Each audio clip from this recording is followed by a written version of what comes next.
കേരളത്തിലെ ആരോഗ്യരംഗത്തെ പിണറായി സർക്കാർ ഐസിയുവിലാക്കിയെന്ന് KPCC general secretary PM Niyas ആരോപിച്ചു. കോൺഗ്രസിന്റെ നേതൃത്വത്തിൽ വടകര ജില്ലാ ആശുപത്രിക്ക് മുമ്പിൽ നടത്തിയ ധർണാ സമരം ഉദ്ഘാടനം ചെയ്ത് സംസാരിക്കുകയായിരുന്നു അദ്ദേഹം. 100% വിജയം ഉറപ്പു നൽകുന്നു. ശരിയായ വിദ്യാഭ്യാസത്തിലൂടെ നല്ല ഭാവി നേടൂ. നിങ്ങളുടെ അഡ്മിഷൻ ഇന്ന് തന്നെ ഉറപ്പാക്കൂ. മഹാരാജാസ് കോളേജ്, പച്ചക്കറിമുക്ക്, മേപ്പയിൽ, വടകര.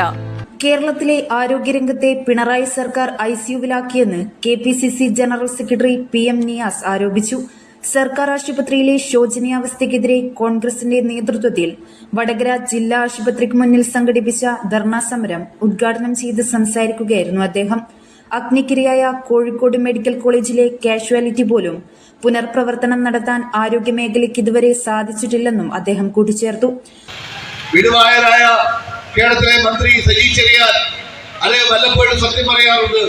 അദ്ദേഹം പറഞ്ഞു, എനിക്ക് അസുഖം വന്നു, ഡെങ്കിപ്പനി വന്ന് ഞാൻ സർക്കാർ ആശുപത്രിയിൽ നിന്നും മരണപ്പെട്ടു പോകുമായിരുന്നു. അപ്പോഴാണ് എൻ്റെ ഒരു സുഹൃത്ത്, ഇവിടെ കിടന്നാൽ നിങ്ങൾ മരിച്ചു പോകും, അതുകൊണ്ട് നിങ്ങൾ അന്ന് സ്വകാര്യ ആശുപത്രിയായ അമൃതയിൽ പോകണമെന്ന് പറഞ്ഞു. അവിടെ പോയതുകൊണ്ടാണ് എനിക്ക് ജീവൻ തിരിച്ചു കിട്ടിയതെന്ന് ഞങ്ങൾക്ക് മുമ്പാകെ ഇവിടെ കടന്നു പറഞ്ഞത് പ്രിയ നമ്മുടെ CPM-ന്റെ മന്ത്രിസഭയിലെ അംഗമായ സജി ചെറിയാനാണ്. അപ്പൊ തള്ളുകാരുടെ തള്ളും യാഥാർത്ഥ്യവും തമ്മിലുള്ള അവസ്ഥ അത് പറയുവാനാണ് ഞാൻ ഈ 2 ഉദാഹരണങ്ങൾ സൂചിപ്പിച്ചത്. നിങ്ങൾക്കറിയുമോ, കേരളത്തിലെ ജനങ്ങൾ ഏറെ പ്രതീക്ഷയോടുകൂടി ഈ ഗവൺമെന്റ് അധികാരത്തിൽ കൊണ്ടുവന്നു. അത് അധികാരത്തിൽ കൊണ്ടുവരുമ്പോൾ അവർ പറഞ്ഞത് ഞങ്ങൾ വന്നാലെല്ലാം ശരിയാകുമെന്നാണ്. പക്ഷെ ഞങ്ങൾ വിചാരിച്ച എല്ലാം നന്നായി പോകുമെന്നാണ് ഞങ്ങൾ വിചാരിച്ചത്. പക്ഷേ നന്നായി പോകുന്ന ആരോഗ്യ മേഖലയടക്കം കുത്തുവാള അടിപ്പിക്കുന്ന പദ്ധതിയിലേക്കാണ് ശരിയാക്കിക്കൊണ്ട് അവർ മുന്നോട്ട് പോയത് എന്ന് ഞങ്ങൾക്ക് ഇപ്പോഴാണ് ബോധ്യപ്പെട്ടുകൊണ്ടിരിക്കുന്നത്. കോഴിക്കോട് മെഡിക്കൽ കോളേജ് കാസർഗോഡ് മുതൽ പാലക്കാട് വരെയുള്ള ആയിരക്കണക്കിന് സാധാരണക്കാരുടെ ആശ്രയ കേന്ദ്രമായിരുന്നു. ആ മെഡിക്കൽ കോളേജിന്റെ അവസ്ഥ എന്താണ് ഇന്ന് നിങ്ങൾ ആലോചിക്കണം. 197 കോടി രൂപയുടെ കേന്ദ്ര പദ്ധതിയെ തുടർന്ന് PMSSY പദ്ധതി പ്രകാരം 6 നില കെട്ടിടമുണ്ടാക്കി. ആ കെട്ടിടമുണ്ടാക്കിയപ്പോ ആ കെട്ടിടമുണ്ടാക്കുന്ന ഉടമ്പടി ഒപ്പുവെച്ചപ്പോ ഒരു കരാറുണ്ടായിരുന്നു. കെട്ടിടത്തിനും അതിനനുബന്ധമായ എല്ലാ സാധനങ്ങളുടെയും ചെലവ് കേന്ദ്ര ഗവൺമെന്റ് വഹിക്കും. എന്നാൽ ഡോക്ടർമാരെയും അനുബന്ധ സ്റ്റാഫിന്റെയും നിയമനം അത് സംസ്ഥാന സർക്കാർ ചെയ്യണമെന്ന് എഗ്രിമെന്റ് ഉണ്ടായിരുന്നു. ആ എഗ്രിമെന്റ് പാലിക്കപ്പെട്ടില്ല.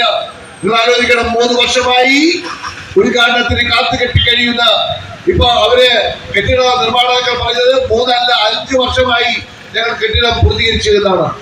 ആ കെട്ടിടം തുറക്കുവാൻ വൈകി. തുറന്നപ്പോ ഈ ഞാൻ പറഞ്ഞതുപോലെ 170ഓളം വരുന്ന ജീവനക്കാരെ, പാരാമെഡിക്കൽ സ്റ്റാഫ് ഉൾപ്പെടെയുള്ള ജീവനക്കാരെ നിയമിക്കുന്നതിൽ ഒരാളെ പോലും നിയമിക്കാതെ അത് തുറന്നു കൊടുക്കേണ്ട അവസ്ഥയുണ്ടായി.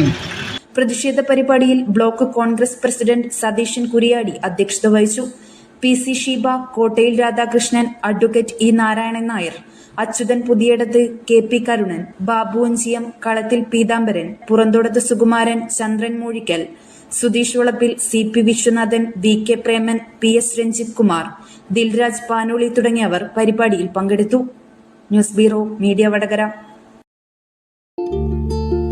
വലിയ സന്തോഷങ്ങൾക്കിടയിൽ നഷ്ടപ്പെട്ടു പോകുന്ന ചില ചെറിയ ഇഷ്ടങ്ങളുണ്ട്. ബാല്യത്തിൽ എപ്പോഴോ എന്നോടൊപ്പം നടന്ന് എനിക്കൊപ്പം വളർന്ന ചില ഇഷ്ടങ്ങൾ. ആ ഇഷ്ടങ്ങൾ സ്വന്തമാക്കാൻ എന്നോടൊപ്പം എന്നും ഉണ്ടായിരുന്ന എന്റെ ഫാമിലി.